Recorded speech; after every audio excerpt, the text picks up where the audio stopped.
Chapter 4. First Call of Gurudev. Tests at every step.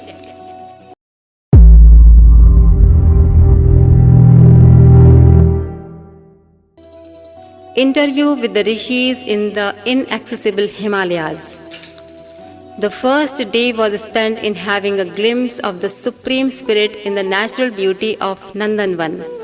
I did not know when the sun set and the night approached. I was directed to go to a nearby specific cave to sleep. It seemed as if the main purpose was not as much of sleep as of protection of my unacclimatized physique from the intense cold of the region. There was a possibility of meeting with Gurudev again in the night. Gurudev suddenly appeared that night in the cave. It was full moon night of Purnima. Bright golden light of the moon was scattered all over the Himalayas. There was drizzling of golden particles of snow, and it appeared as if drops of gold were raining far and wide. With the appearance of Gurudev, a circle of warmth was formed. Otherwise, in that terrific stormy cold night, it would have been difficult to stir out. I did not inquire about the purpose of his visit at this odd time because I understood that Gurudev had been showering his grace on me for some specific purposes. I followed him outside the cave. My feet were moving above the surface.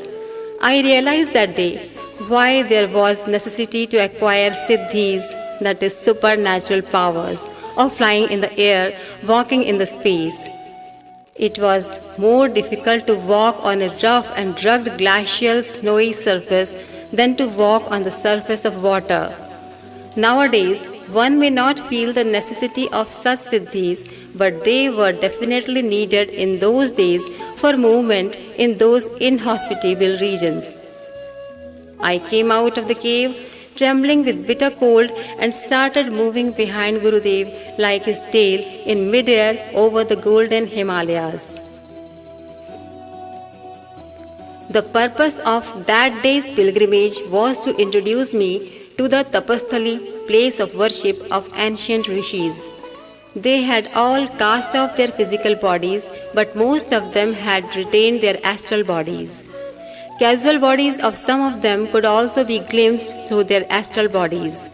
I suddenly found myself in a posture of folded hands with my head bowed down in deferential salutation. I was being introduced today to Rishis living in their astral and casual bodies in the Himalayas. That night was extremely important and fortunate for me.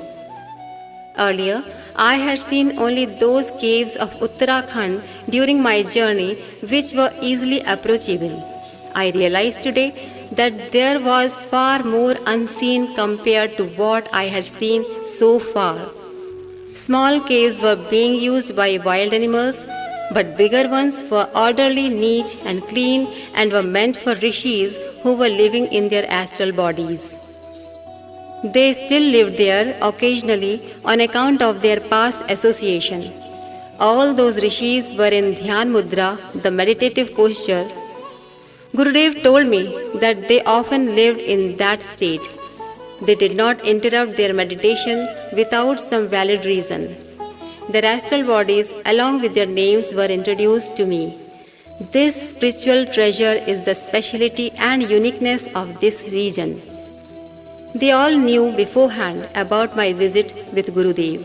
So whenever both of us appeared before them, they opened their eyes with a gentle smile on their lips and nodded their heads slightly in response to our salutations.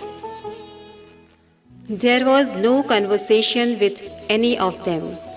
If any person living in astral body has to say or convey anything, he does it not by Baikhari or Madhyama speech, but by Para or Pashyanti speech, that is, by awakening intuitive faculty of the listener. That day's aim was to see them only and not to converse with them. A new student had come to join their class, was to be introduced so that he could be provided with the necessary help if needed. Probably the Rishis had already been informed that I, their embodied spiritual child, could carry forward the divine tasks initiated by them and what my specific role would be and the strategy of action towards that end. An astral body can arouse inner inspiration and transmit energy waves, but a person in physical body alone can give direct and concrete guidance to embodied human beings and precipitate physical events. Divine beings, therefore, make some physically living person as the instrument for fulfilling their purpose. Till then, I was acting as an instrument of only one guide, but now these divine souls of the Himalayas could also utilize me as their medium and provide me inspiration, efficacy, and competence. With this view, Gurudev was introducing me to them and all of them without wasting any time and observing any formality were indicating their acceptance of this offer. Thus, this divine pilgrimage continued in the night, and before dawn, Gurudev returned to his abode, leaving me in my cave. I saw Rishi Lok for the first time that day. I had seen holy places, ponds, rivers earlier in the course of this pilgrimage, but till then I did not know which Rishi was associated with which particular location. This I saw that day for the first and the last time. Before sending me back, Gurudev cautioned me, do not try to establish contact on your own with these rishis and interfere in their work. If they have any direction to give, they would themselves do so. Your understanding with me has also been the same, that you will not on your own knock at my door. Whenever necessary, I would myself approach you, achieve my purpose, and arrange for all the resources. Do not regard this vision which you have seen here as mere satisfaction of a curiosity. All these great divine souls will get their purposes accomplished through you because they cannot do it themselves for want of physical bodies. It has been the tradition to establish mass contact through the medium of some fit instrument like you.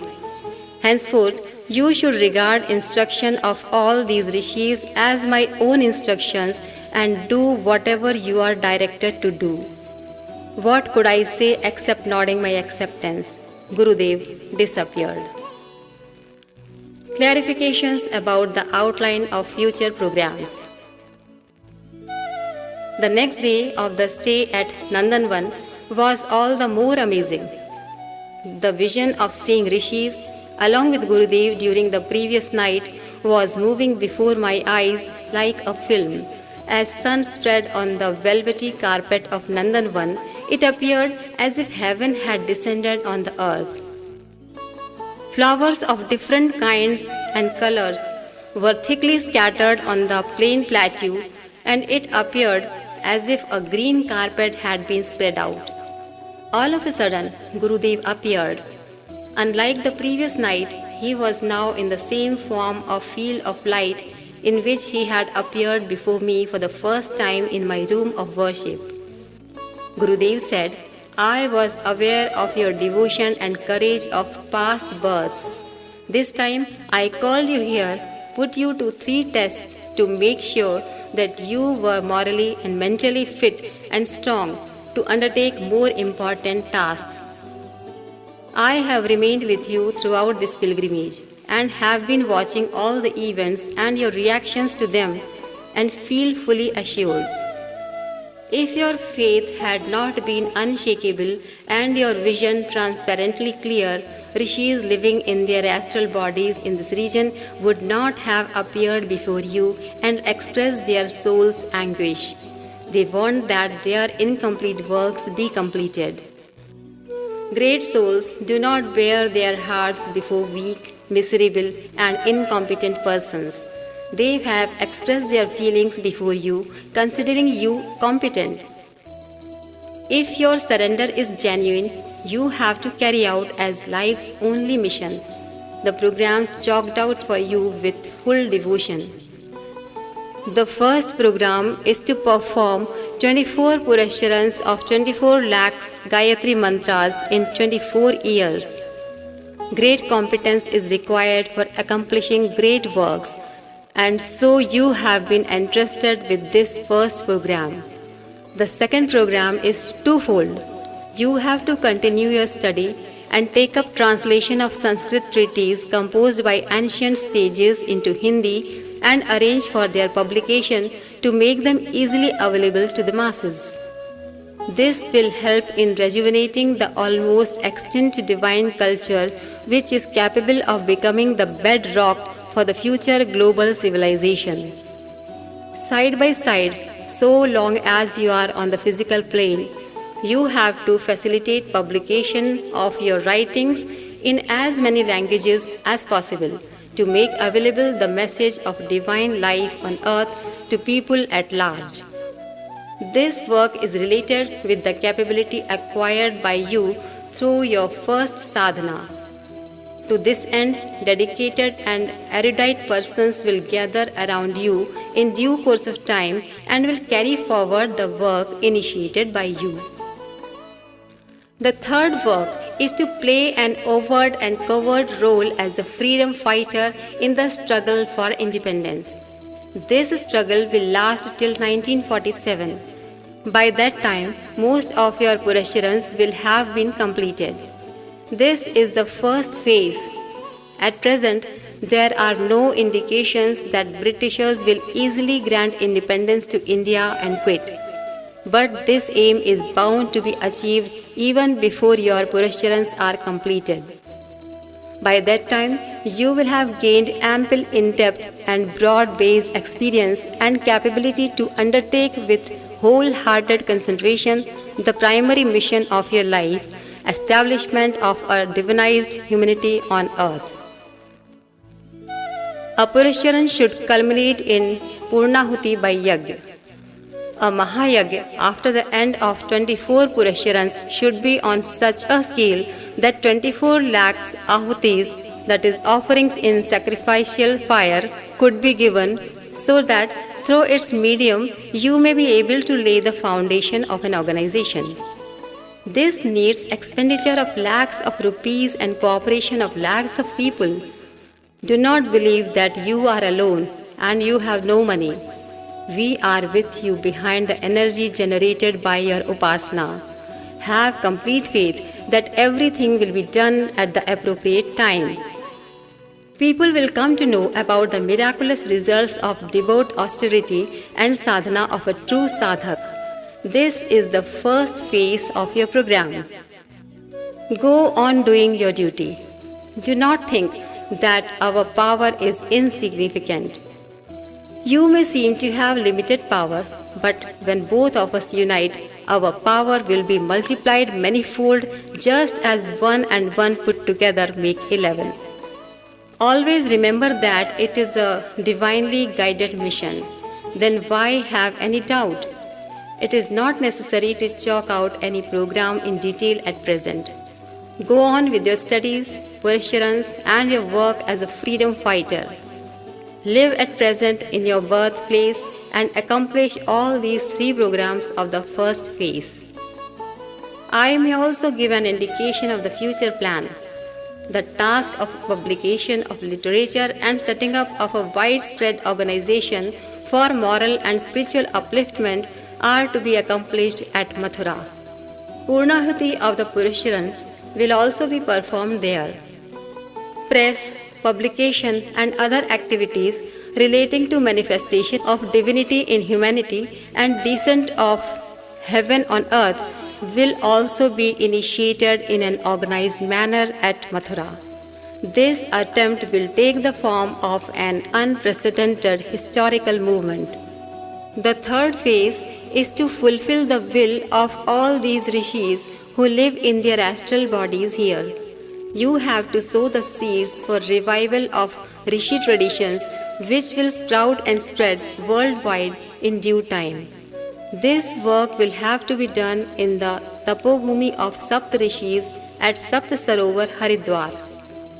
At present, I have given you only a hint. In course of time, you will be summoned here and detailed outlines will be explained to you. You will be summoned thrice for these 3 purposes. During the 4th phase, you will have to shoulder the most difficult work relating to the extremely intricate and formidable global problems. You will know in due course what is required of you and it will be accomplished. I had heard that Siddha Purush lived in the caves of the Himalayas and by merely seeing them a person could get occult powers. In my journey, I found no truth behind such beliefs. Without my saying so, Gurudev knew my suspense. He placed his hand on my shoulder and asked, "Why do you feel the need of a Siddha Purush?